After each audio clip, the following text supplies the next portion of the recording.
بسم اللہ الرحمن الرحیم۔ السلام علیکم۔ دہم کلاس۔ آج ہم نظریہ پاکستان کے مختصر سوالات پڑھیں گے۔ اس سے پہلے لیکچر میں آپ نے نظریہ پاکستان پڑھا، آج ان کے مختصر سوالات کی بات ہوگی۔ بچوں، بات یہ ہے کہ مختصر سوال نہایت ہی آپ کا اہم سوال ہوتا ہے۔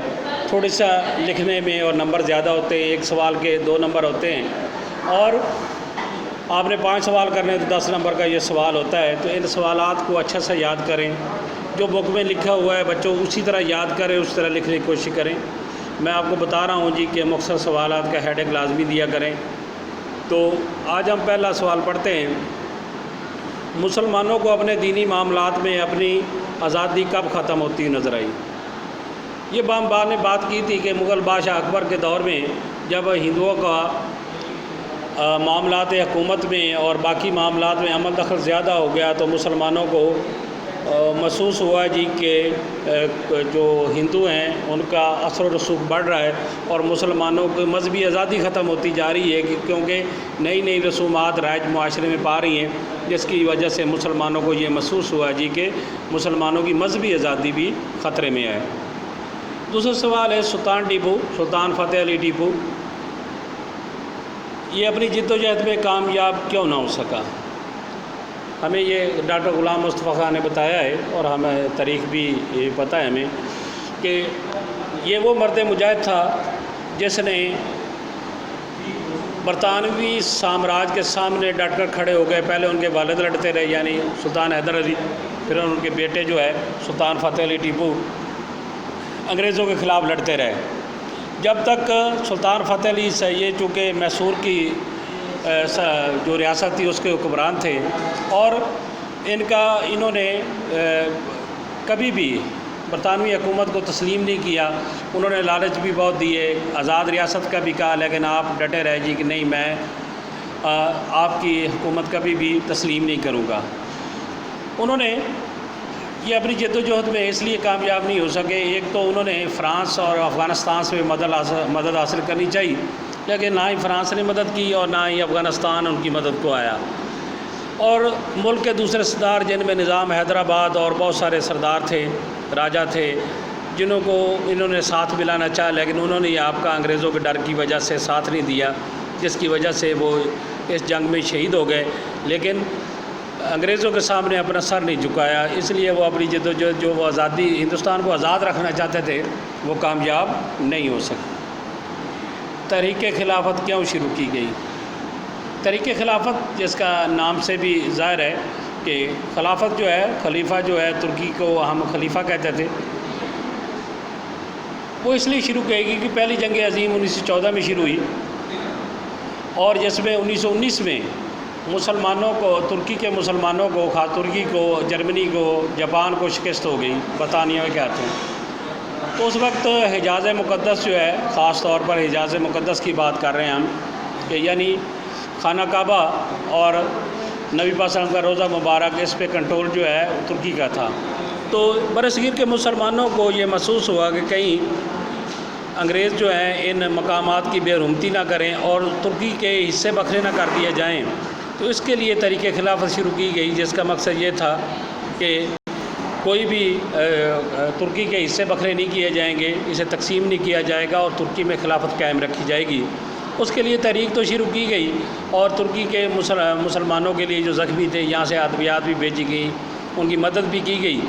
اس تحریک کے روئے رواں جو ہے جوہر برادران تھے، مولانا محمد علی جوہر اور ان کے بڑے بھائی مولانا شوکت علی جوہر، لیکن جب ترکی ختم ہو گیا، خلافت ختم ہو گئی، اور اس کے بعد کمال اتاتürk ترک کی حکومت آ گئی، تو یہ تحریک یہاں پہ بھی ختم کر دی گئی۔ علامہ اقبال نے مسلمانوں کے ہلاک وطن کا مطالبہ کب اور کہاں کیا؟ سادہ سا سوال ہے، اس کا سادہ سا جواب ہے جی، علامہ اقبال نے خطبہ 1930 میں خطبہ الہ آباد میں مسلمانوں کے ہلاک وطن کا تصور پیش کیا۔ اگلا سوال ہے جی کہ اہل مغرب نے قومیت کی بنیاد کس پر رکھی ہے؟ اہل مغرب نے علاقے کی بنیاد پر، زبان کی بنیاد پر قومیت کی بنیاد رکھی ہے، لیکن اسلام نے اس کی بنیاد جو ہے وہ کلمہ طیبہ لا الہ الا اللہ محمد رسول اللہ پر رکھی ہے۔ یعنی جو بھی دنیا میں کہیں بھی رہنے والا ہے وہ کلمہ گو ہے تو وہ ایک ہی کمیونٹی سے ہے، ایک ہی ملک سے ہے، ایک ہی ملت سے ہے۔ سرحدوں کی یہ پابندیاں اسلام میں نہیں ہیں۔ مسلمانوں کی قومیت کی بنیاد کس پر ہے؟ مسلمانوں کی بچوں بنیاد جو ہے کلمہ طیبہ لا الہ الا اللہ محمد رسول اللہ پر ہے۔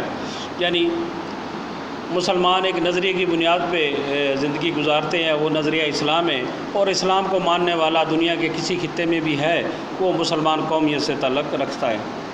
نظریہ پاکستان کا مقصد کیا ہے؟ نظریہ پاکستان کا مقصد پاکستان کو ایک اسلامی اور فلاحی مملکت بنانا ہے۔ یہ تھوڑا سا سمجھنے کی بچوں ضرورت ہے کہ اسلامی اور فلاحی مملکت کیا ہوتی ہے۔ اسلامی مملکت تو سیدھا سمجھ آ جاتا ہے کہ جہاں دین اسلام کے اصول، ضابطے، قانون رائج ہوں۔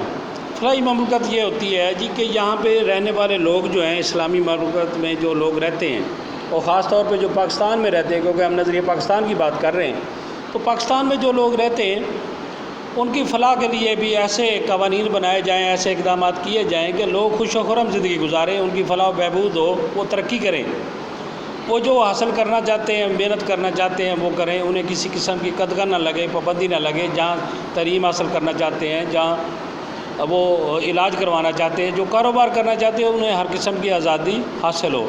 وہ ہے تو صحیح، لیکن حکومت کے اینڈ پہ جو کام کرنے والے ہیں وہ شاید تھوڑے کم ہو رہے ہیں کہ جب بھی یہ ریاست کی ذمہ داری، اسلامی ریاست کی ذمہ داری ہے کہ کسی کوئی بھی بچہ جو ہے وہ بغیر پیسوں کے ریاست اسے تعلیم مہیا کرے، اور جب وہ بیمار ہو جائے تو ریاست اسے اس کا علاج مہیا کرے۔ تو یہی بات ہے جی کہ اسلامی اور فلاحی ریاست یہ ہوتی ہے۔ انشاءاللہ پاکستان جو ہے جلدی ایک اسلامی اور فلاحی ریاست لازمی بنے گا۔ شدھی اور سنگٹن کی تحریکوں کے مقاصد کیا تھے؟ یہ دو تحریکیں چلائی گئیں جن کا شدھی کا مقصد یہ تھا کہ مسلمان جو ہیں ان کو زبردستی ہندو بنایا جائے، اور انہیں کہا گیا جی کہ اگر آپ ہندو نہیں بنیں گے تو پھر سنگٹن کی تحریک شروع کی گئی، جس میں کہا گیا جی کہ پھر اگر آپ ہندو نہیں بنیں گے تو پھر آپ کو قتل کر دیا جائے گا، اور یہ کام ہوا بھی۔ تو شدھی مسلمانوں کو زبردستی میں ہندو بنانا، اور سنگٹن مسلمانوں کا جو ہندو نہیں بنتے یا ان کے پیروکار نہیں بنتے تو ان کا قتل عام کرنا، یہ ان دو طریقوں کا مقصد تھا۔ امید ہے پیارے بچوں آپ کو یہ مختصر سوالات سمجھ آ گئے ہوں گے۔ میں نے پہلے بھی بتایا جی کہ آپ اسی طرح گھر کا کام کریں گے، نظریہ پاکستان کے یہی سوال جو آپ کے سامنے ہیں انہی کو آپ نے لکھنا بھی ہے، ایجوکیٹر رجسٹر پر لکھنا ہے۔ لکھنے کے بعد سیٹرڈے کو یعنی ہفتے والے دن آپ نے اسکول میں بھجوا دینے، اور یہ یاد بھی کرنا ہے کیونکہ جو سلیبس ہم تھرسڈے تک پڑھیں گے اسی کا جائزہ انشاءاللہ فرائیڈے کو دیا جائے گا، اور آپ کو بتا دیا جائے گا جی کس چیز کا جائزہ ہم لے رہے ہیں آپ سے۔ تو پلیز مہربانی کر کے اپنا بچوں وقت ضائع نہ کریں، اچھا سا یاد کریں، اور یاد کرنے کے بعد کیونکہ لکھیں بھی، بار بار لکھیں گے تو آپ کی رائٹنگ بھی ایک اچھی ہو جائے گی، اور دوسرا آپ کو اچھے طریقے سے یاد بھی ہو جائے گا۔ املا کی غلطیاں کم کریں، بلکہ نہ ہونے کے برابر ہونی چاہیے تاکہ آپ کو پورے نمبر دیے جا سکیں۔